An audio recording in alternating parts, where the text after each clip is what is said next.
करने वाले पापी को जो पाप लगा तो उसी पाप की चुगली करने वाले को, निंदा करने वाले को वो पाप लग जाता है। इसलिए धर्मात्मा पुरुष कभी किसी की निंदा नहीं करते। धर्मात्मा पुरुष की पहचान है अनिंद्य की निंदा तो नहीं ही करनी चाहिए। महत्पुरुष तो निंद्य की भी निंदा नहीं करते हैं। ये बड़ी सूक्ष्म बात है निरुद्धाचार्य जी। अनिंद्य की निंदा तो नहीं ही होनी चाहिए, पर जो निंदा की योग्य है उसकी निंदा क्यों ना हो। आपने कोई निंदित कर्म किया और हमने उस निंदित कर्म का अपनी वाणी से वर्णन किया, तो आपके पाप का तो कोई प्रायश्चित हुआ नहीं, क्योंकि आपने किया नहीं तो होगा कैसे। बिना किए पाप का प्रायश्चित तो आपका हुआ नहीं।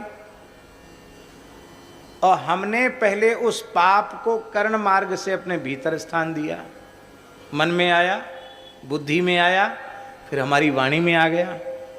तो इतना पाप तो पहले ही हमारे भीतर आ गया। फिर जो पाप, महाराज जी, फिर जो पाप एक बार मन में आया है, बुद्धि में आया है, वाणी में आया है, वह दिन दूर नहीं कि वह पाप तुम्हारे व्यवहार में भी आ जाएगा। जो मन वाणी में आया है वो क्रिया में भी आएगा ही।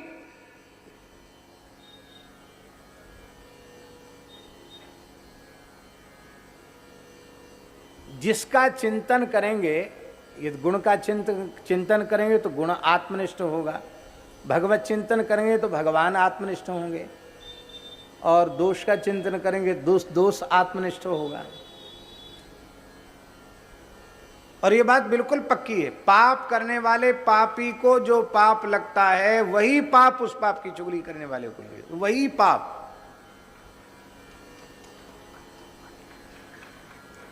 एक राजा, उसने ब्राह्मणों का भोजन कराया, खीर मालपुआ की रसोई थी।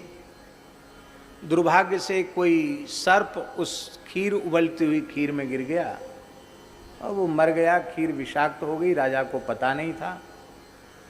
और लगभग 1000 ब्राह्मणों ने खीर खाई, वो सब के सब मर गए, सबकी मृत्यु हो गई। तो ब्रह्म हत्या लगी। एक ब्राह्मण नहीं, कितने ब्राह्मण? 1000 ब्राह्मण, 1000 ब्राह्मणों की हत्या लग गई। तो राजा बहुत दुखी हुआ। पता चला कि सर्प मर गया था। बाद में पता चला जब सारी खीर नीचे खंगाली गई, आखिर हुआ क्या। खीर का परीक्षण कराया गया वैद्यों के द्वारा, तो उसमें विष था। अब बहुत दुखी हुआ राजा, इतना दुखी हुआ कि अन्न जल त्याग कर गंगा जी के तट पर बैठ गया कि अब प्रायश्चित तो मेरा कोई है नहीं, बस अनशन करके अपने प्राणों का ही त्याग गंगा जी के तट पर कर दूंगा। 3 दिन तक अन्न जल त्याग करके वहां बैठा रहा। चौथे दिन एक ब्राह्मण गया, उसने राजा से कहा, महाराज मेरी बेटी विवाह के योग्य है, आप धन दे दीजिए कि मेरी पुत्री का विवाह हो जाए। तो राजा ने हृदय से राज्य का त्याग कर दिया था, इसलिए उसने कहा कि अब तो मैं राज्य की तो चले क्या, मैं तो अन्न जल का भी त्याग करके बैठा हूँ और यहाँ मरने के लिए गंगा जी के तट पर बैठा हूँ। इसलिए मैं, आप शरीर से कहो तो मैं आपकी कोई सेवा कर सकता हूँ, बाकी अब मेरे पास मेरा कहलाने के लिए कुछ भी नहीं है जो मैं आपकी सहायता कर सकूं।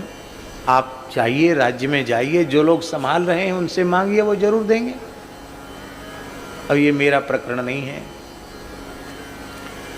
इतना सुनते ही वह ब्राह्मण क्रोध से आग बबूला हो गया और उसने चिल्ला चिल्ला कर गालियां बकना शुरू किया। और रे नीच, दुष्ट, बड़ा भारी अनशन व्रत लेके महात्मा बन के यहाँ बैठा है, लंगोटी लगा के बैठा है।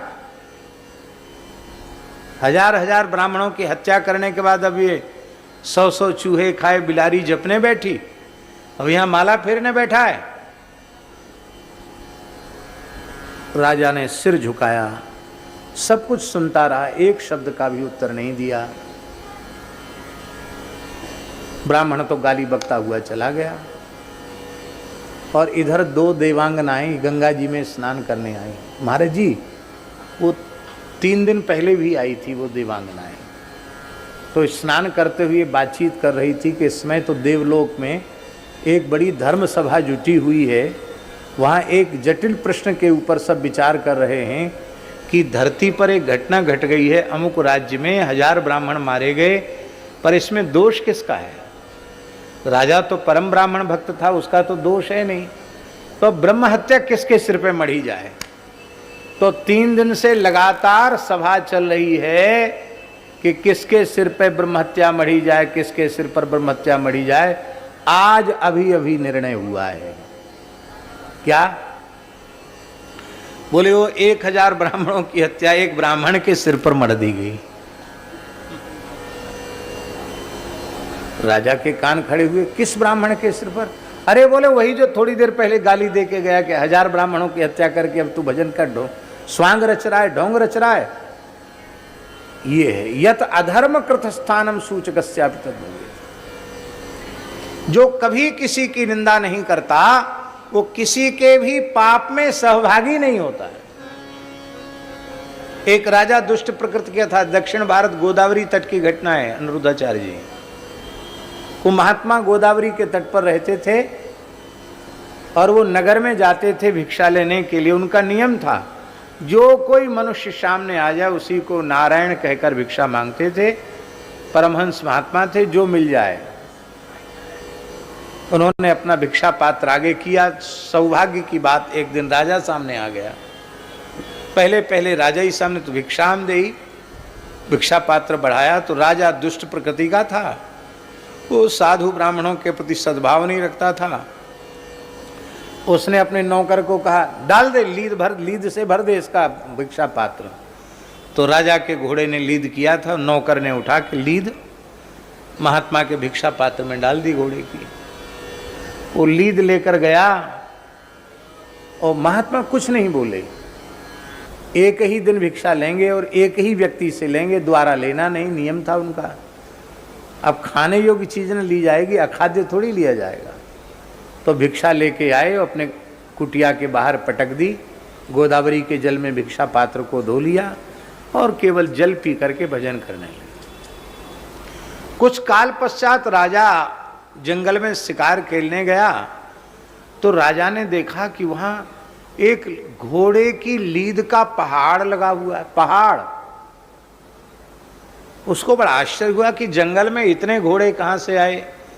और घोड़े आए तो घोड़े जंगल में घोड़े लीद करते जो जगह जगह करते, ये इकट्ठी किसने की? यहाँ इतनी पहाड़ हो गया घोड़े की लीद का। इतनी लीद इकट्ठी कहाँ से हुई? एक कुटिया दिखाई पड़ी, चले महात्मा से पूछें। वो भूल गया था कि वही महात्मा है। गया, बोले महाराज आपके पास घोड़ा तो एक भी नहीं दिखता, न कोई घुड़साल दिखती, इतनी लीद कहाँ से आई?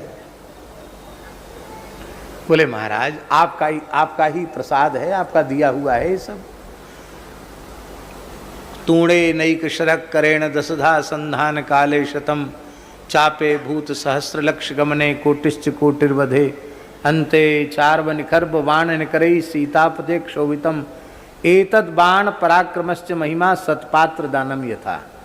जैसे राम जी का बाण बढ़ता है ऐसे ही सतपात्र को दिया हुआ दान बढ़ता है। तो आपने हमको जो दिया था वही बढ़ रहा है। कितना बढ़ेगा महाराज? इतने जल्दी पहाड़ हो गया तो कितना बढ़ेगा?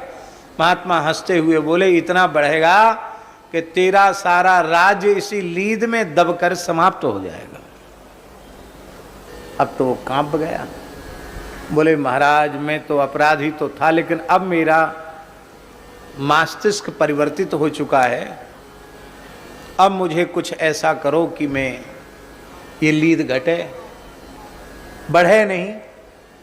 तब उस राजा ने महात्मा से दीक्षा ले ली, भजन में लग गया। तो लीद बढ़ना तो बंद हो गई, लेकिन वो घटे नहीं, जितनी की ज्यों की त्यों रही आई, बड़ी पहाड़ के जैसी लीद। तो राजा ने कहा महाराज ये बढ़ तो नहीं रही, ये बात तो अच्छी बात है, पर घट भी नहीं रही, क्या बात है? बोले तुम्हारी निंदा सब लोग करें तो ये घटने लग जाएगी। अब निंदा के योग्य काम करना नहीं हो, निंदा सब लोग करें तो क्या उपाय है? तो राजा ने अपने पुरोहित की विवाह के योग्य पुत्री को अपने महल में अपनी पुत्री के पास रखा और कहा देखो हमारे कुल पुरोहित की बेटी है, अपनी बड़ी बहन मानकर बहुत लाड़ प्यार से रखना, बस कुछ समय तक रनिवास से बाहर नहीं निकलने देना। 2-3 दिन के बाद ब्राह्मण आया, बोला हमारी बेटी, तो नौकर चाकरों ने फटकार के भगा दिया। अब वो ब्राह्मण बड़ा दुखी हुआ, पूरे नगर में हल्ला मच गया कि राजा तो धर्मात्मा का स्वांग रचता था, पर राजा की बुद्धि तो पहले जैसी ही है। बताओ, पुरोहित की युवा कन्या को अपने महल में रख लिया। ऐसी बातें जल्दी फैलती हैं और निंदा होने लगी तो लीद घटने लगी। घटते घटते बिल्कुल घट गई, पर एक तसला लीद बच गई। तो राजा रोज जाकर जंगल में लीद देखता था। उसने कहा एक तसला कैसे बच गई? महात्मा से पूछा गुरुजी एक तसला कैसे बची है? बोले आपके नगर में एक बुढ़िया रहती, वो कभी किसी की निंदा नहीं करती, इसलिए उसने तुम्हारे पाप में हिस्सा नहीं बटाया। वो भी यदि निंदा करे तो ये लीद खत्म हो जाएगी, नहीं तो ये लीद तो तुमको फिर दूसरा जन्म लेकर खानी पड़ेगी। लीद वाला कीड़ा बन के खानी पड़ेगी इसको, गुबरीला कीड़ा कहते उसको।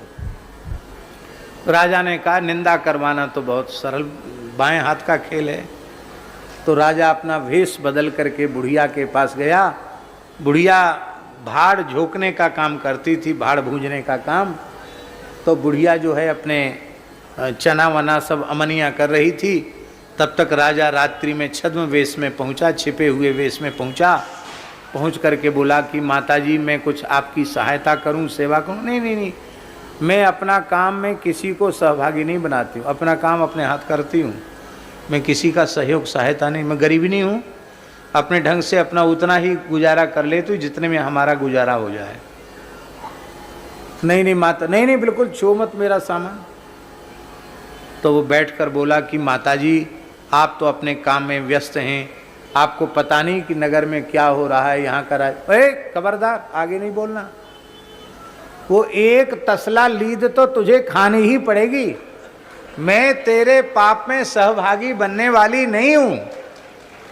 राजा ने बुढ़िया के चरण पकड़ लिए, बोले बिना कहे तुम्हें कैसे पता चला कि तसला भर लीद एक बाकी है तुम्हारे हिस्से की, कैसे पता चला? उसने कहा मैं किसी की भी निंदा नहीं करती, अनिंद्य की निंदा तो नहीं ही करती हूं, निंदा के योग्य व्यक्ति की भी निंदा नहीं करती। यही कारण है कि मैं सर्वथा निष्पाप हूं और अनिंदा व्रत के कारण मुझे त्रिकालज्ञता प्राप्त हो चुकी है, परमार्थ परतत्व का बोध हो चुका है, इसलिए मैं तुम्हारे पाप में हिस्सा नहीं बटा सकती, उतनी लीद तो तुमको खानी ही पड़ेगी। इसलिए भैया कभी किसी की निंदा मत करो।